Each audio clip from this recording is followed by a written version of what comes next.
Hello, my name is Chapple. I'm a painter. I'm based down in South Wales, in Barry, but I'm from Devon. And I've been painting most recently dancers, figures. I'm a figurative painter. I painted nudes for a long time, but now I'm painting portraits and dancers. I'm hoping, whilst up here, to continue that work with local people in North Wales.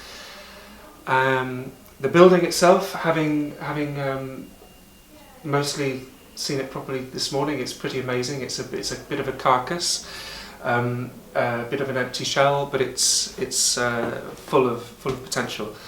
And I'm looking forward to developing some new work in here and facing some of the sort of challenges, the differences between my normal working environment and an unfamiliar working environment. And I'm sure that some of the adaptations that will need to be made will lead to some interesting developments in my work, I hope.